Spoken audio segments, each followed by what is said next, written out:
नमस्कार विद्यार्थी मित्रांनो, मी प्रतीक कुरपुडे आपल्या चॅनलमध्ये आपलं सहर्ष स्वागत करत आहे.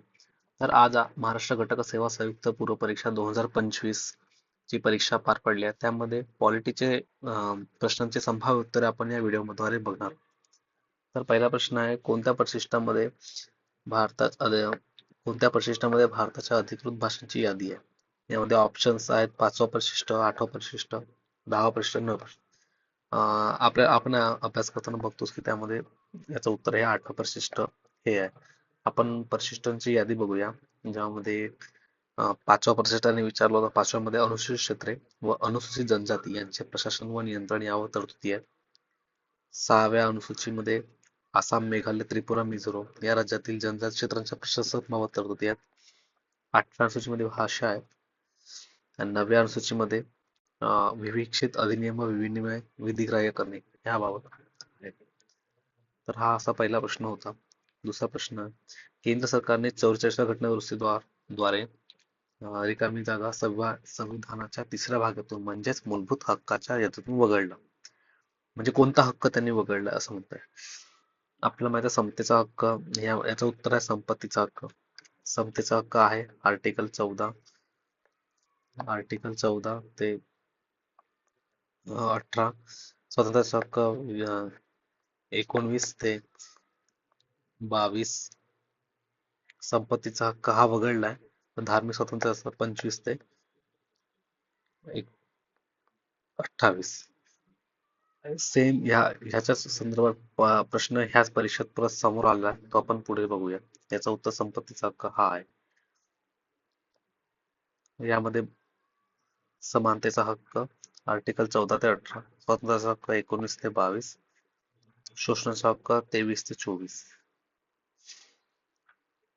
तिसरा प्रश्न आहे, कथने आहेत आणि त्यापैकी योग्य कोणता कोणता आपल्याला ते बघायचं आहे. पहिला वाक्य, HVR अय्यंगार हे संविधान सभेचे मुख्य आरेखक होते, म्हणजे चीफ ड्राफ्ट्समॅन म्हणतात. SN मुखर्जी हे संविधान सभेचे सचिव होते, सेक्रेटरी.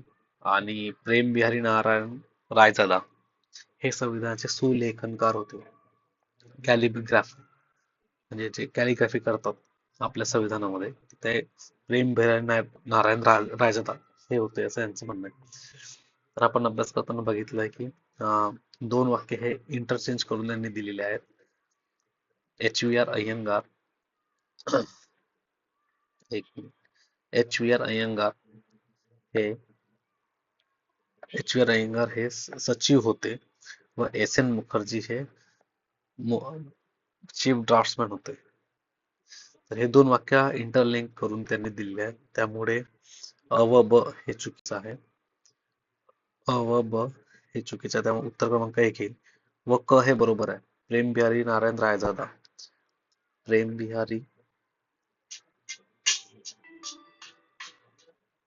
बिहारी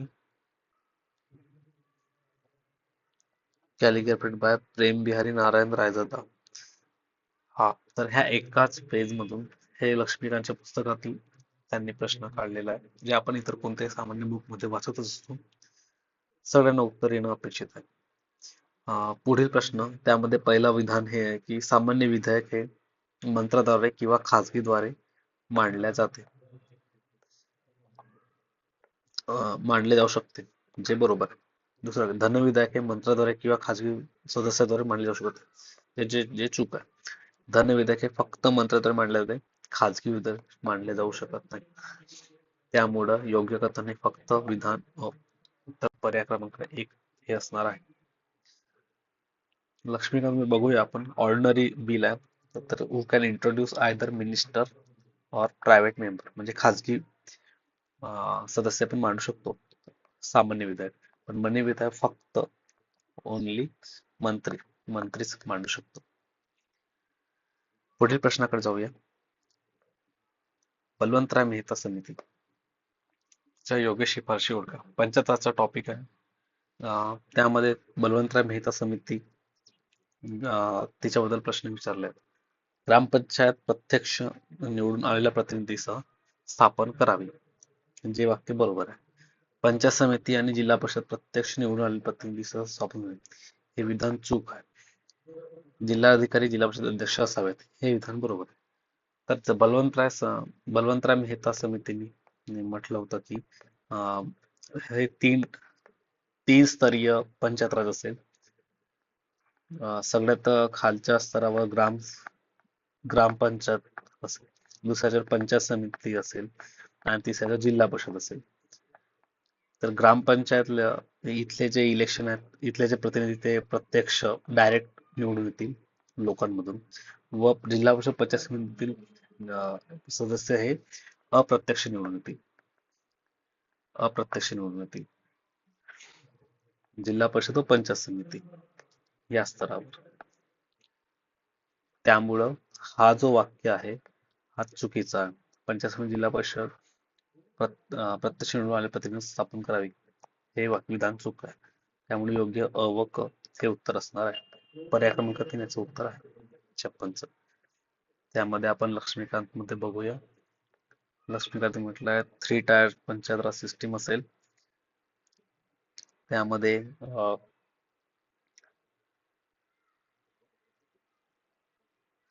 विलेज पंचायत ग्रामपंचायत हे डायरेक्टली इलेक्शन असेल व पंचायत समिती व जिल्हा परिषद हे इनडायरेक्टली इलेक्शन असेल. व तसंच जिल्ह्याचा जिल्हाधिकारी हा जिल्हा परिषदचा अध्यक्ष असेल, असं हे लक्ष्मीकांतमध्ये ऑलरेडी देऊन ठेवलेलं आहे. पुढील प्रश्न, खालीलपैकी कोणत्या सूचीमध्ये प्रतिबंधात्मक स्थान पद्धतीची तरतूद करण्यात आलेली आहे? हा प्रश्न खूप इंट्रिकेट म्हणजे खूप डिटेल वाला होता. डेफचा प्रश्न होता, ज्यांचं खरंच आपण सहसा बऱ्याचशा टॉपिक्स मध्ये लक्ष देत नाही, जे दूरवरचे टॉपिक असतात जसं भाषा सूची, यांच्याकडे आपण लक्ष नसते. आयोगात असं ह्या टॉपिककडे जास्त वळत आहे, कारण फंडामेंटल राईट्स ड्युटीज हे आता खूप विचारून झालेलं आहे, संपलाय, तिथे विचारण्याचा काही ऑप्शनच नाही राहिले. तर यामध्ये त्यांनी विचारली आहे प्रतिबंधक स्थानबद्धता ही कोणत्या सूचीमध्ये आहे?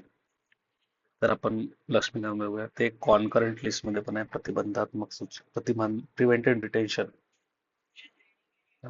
राज्य security of state, maintenance of public order, maintenance of supply and services essential community, या संदर्भात जर प्रिव्हेंटिव्ह डिटेन्शन करायचं असेल तर ते समवर्ती सूची मध्ये येत आहे. ही समवर्ती सूचीमध्ये पण आहे. आणि आणि आणि जर युनियन लिस्ट आपण बघितली तर तिथं पण प्रिव्हेंटिव्ह डिटेन्शन आहे. Preventive detention plus union list मध्ये पण आहे preventive detention for reasons connected with the defence, foreign affairs or the security of India. तर याचं उत्तर मग युनियन लिस्ट आणि कॉन्करंट लिस्ट हे उत्तर असणार आहे. प्रश्नाच्या याच्यात उत्तर क्रमांक 3 असणार आहे. पुढील प्रश्न बघूया. लक्षद्वीप कोणत्या उच्च न्यायालयाच्या कार्यक्षेत्रात येतो? ह्या संदर्भात 2 प्रश्न आले आहेत हायकोर्टच्या संदर्भात. तर या लक्षद्वीप खूप सोपा प्रश्न आहे. याचं उत्तर केरळ हा आहे. जॉग्राफिकल पण आपण पाहायला गेलं तर जे भारताच्या वेस्ट कोस्ट वर तिकडे जो कोचीला जो हायकोर्ट आहे, एर्नाकुलम जसं हेडक्वार्टर आहे हायकोर्टचं, आणि इकडे तामिळनाडूमध्ये मद्रास हायकोर्ट आहे. मद्रास आणि कोलकाता इकडे आहे. इकडे अंदमान निकोबार आणि इकडे लक्षद्वीप. तर लक्षद्वीप ऑब्व्हियसली इकडेच येणार. आपण बघूया इथे अंदमान निकोबार. हे प्रश्न आपल्या ऑब्झर्वेशनचे असतात. आपण जेव्हा अभ्यास करतो तेव्हा असं याचा डायरेक्ट प्रश्न निर्माण होत नाही. आपलं किती ऑब्झर्वेशन असतं अभ्यास करताना. त्यामध्ये केरळ एर्नाकुलमला ते सीट आहे आणि लक्षद्वीप त्याच्या ज्युरिडिक्शन मध्ये येतं. तसंच अंदमान निकोबार जो आहे तर तो कलकत्ता हायकोर्टच्या अंडर येतो Andaman Nicobar. Circuit bench port ब्लेअरला आहे. यावेळेस सर्किट बेंच रिसेंटली कोल्हापूरला नवीन सर्किट बेंच झाला. त्यामुळे एक अपेक्षित असा प्रश्न होता की सर्वात जास्त सर्किट बेंच कोणत्या उच्च न्यायालयाला आहे, आणि ते प्रश्न आला सुद्धा. जसं हे बघा, खालीलपैकी कोणत्या उच्च न्यायालयात सर्वाधिक खंडपीठे आहेत?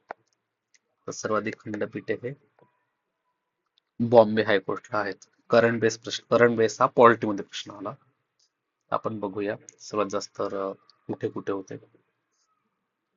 सगळ्यात पहिले महाराष्ट्र, बॉम्बे, हायकोर्ट ऑफ बॉम्बे.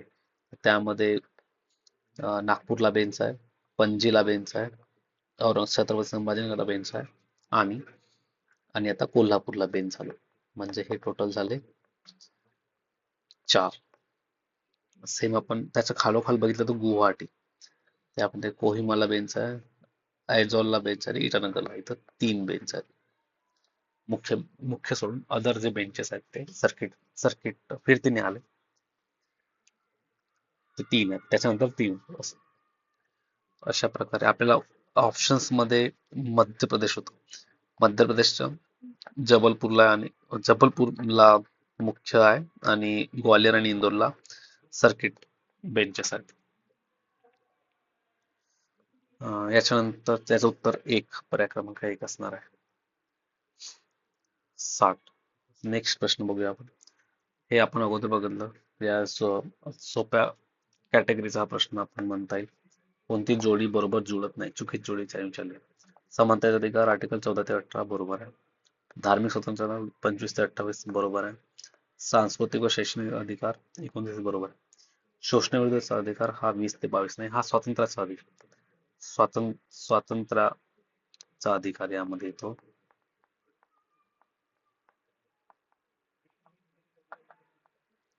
आणि शोषणाविरुद्धचा अधिकारचा आर्टिकल आहे ना 23 ते 24. याचं उत्तर पर्याय क्रमांक 2. उत्तर पर्याय क्रमांक 2. यामध्ये बघा, समानतेचा हक्क, स्वातंत्र्याचा हक्क, शोषण, आर्टिकल 23 आणि 24. पुढील प्रश्न बघूया.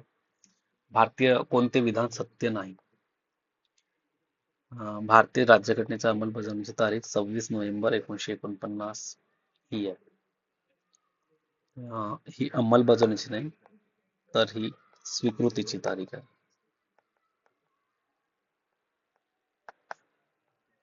26 नोव्हेंबर. 42व्या घटना दुरुस्तीने धर्मनिरपेक्ष शब्द हा जोडला गेला. 42 हे वाक्य बरोबर आहे. 42 घटना 1976 मध्ये करण्यात आलं, बरोबर आहे. सामाजिक, आर्थिक व राजकीय न्याय या संकल्पना भारतीय राज्यघटनेत सोव्हिएत रशियाच्या घटनेतून घेतली आहे. हे पण वाक्य बरोबर आहे. त्यामध्ये विधान सत्य नाही, त्यामुळे ए, पर्याय क्रमांक 1 हे आहे. पुढील प्रश्न बघूया. लहान शहराच्या प्रशासनासाठी नगर क्षेत्र समिती, small town town area committee ही स्थापन केली जाते. ती रिकामी जागा असू शकते. हा प्रश्न अतिशय डीप होता व बऱ्याच लोकांसाठी आउट ऑफ द बॉक्स राहू शकतो. पंचायत राजमध्ये ज्या पण काही बॉडी असतात, जसं शहरी आपण 3 नगरपालिका बघतो, ग्रामीण भागात ग्रामपंचायत, जिल्हा परिषद, पंचायत समिती बघतो. तसंच इंडस्ट्रीयल सिटीज बघतो, कंटोन्मेंट एरिया बघतो. तसंच एक टाउन एरिया कमिटी असते. ह्याच्यावर आजपर्यंत प्रश्न ऑलमोस्ट नव्हतेच आले, पण आयोगाने आता हा रिमेनिंग एरिया शोधला आणि तो प्रश्न विचारत आहेत. तर पंचायत राजचा हा 15 पैकी दुसरा प्रश्न आजच्या परीक्षेतला. तर यांनी प्रश्न विचारला की टाउन एरिया कमिटी जे आपण म्हणजे जे इस्टॅब्लिश केली जाते, तर ती कशी, तिची रचना कशी राहू शकते? तर ती पूर्णपणे निवडलेली राहू शकते, राज्य सरकारद्वारे पूर्णपणे नामनिर्देशित निर्देशित राहू शकते, अंशतः निवडलेली, अंशतः नामनिर्देशित. म्हणजे जी पण काही बॉडी येणार आहे ती आयदर नॉमिनेटेड और इलेक्टेड, होल्ली नॉमिनेटेड और होल्ली इलेक्टेड, पूर्ण इलेक्शन झालेलं, पूर्ण नॉमिनेशन झालेलं, असं. तर यामध्ये भरपूर लोक कन्फ्युज झाले असतील. याचं उत्तर आहे वरीलपैकी सर्व. ते कोणतेही वरील तिन्ही पद्धतीने राहू शकते. याचा आपण लक्ष्मीकांतमध्ये पाहायला गेलो तर त्यामध्ये टाउन एरिया कमिटी हा टॉपिक येतो. टाउन एरिया कमिटीमध्ये हे शेवटचं वाक्य आहे. इट मे बी होल्ली इलेक्टेड, पूर्णतः निवडून येणारे, होल्ली नॉमिनेटेड, पूर्णतः नामनियुक्त केले किंवा partly elected and partly nominated. म्हणजे अभ्यास हा किती डीप असावा त्याचं मूर्तिमंत उदाहरण म्हणजे आता हा प्रश्न. त्यासाठी आपल्याला खूप डीप मध्ये अभ्यास करावा लागेल. पुढील प्रश्न. सार्वत्रिक निवडणुकीनंतरच्या पहिल्या ग्रामसभेचा अध्यक्ष तद्वतच वित्तीय वर्षातील पहिला ग्रामसभेचा अध्यक्ष हाच असतो. सोपा प्रश्न याचा उत्तर सरपंच. पण पहिली निवडणूक होईल त्याच्यानंतर व प्रत्येक आर्थिक वर्षाच्या पहिल्या ग्रामसभेचा अध्यक्ष सरपंच असतो. हे जर आपण महाराष्ट्र ग्रामपंचायत अधिनियम बघितलं त्यामध्ये इथं लिहिलंय की सार्वत्रिक निवडणुकीच्या ग्रामसभेच्या पहिल्या सभेत आणि नंतरच्या दरवर्षीच्या पहिल्या सभेत सरपंच हा अध्यक्षस्थानी राहील किंवा त्याच्या उपस्थित उपसरपंच. ठीक आहे, पुढील आपण प्रश्न बघूया. ऑलमोस्ट सगळ्यात दोन एक प्रश्न होते पोलीस पाटीलच्या नियुक्तीबाबत. पोलीस पाटीलची नियुक्ती कोण करतो? तर सहसा जिल्हाधिकारी करतो, पण मला शुअर उत्तर माहित नाही याबाबत. तसंच अजून एक दुसरा प्रश्न आहे जो आउट ऑफ द बॉक्स आहे, तो मी यामध्ये एक्सप्लेन करत नाहीये. तर आपल्याला आवडलं असेल मी आशा करतो. व हे सगळे उत्तर संभाव्य आहेत, यामध्ये बदल होऊ शकतात. आपण बघितलं त्याबद्दल आपले आभार.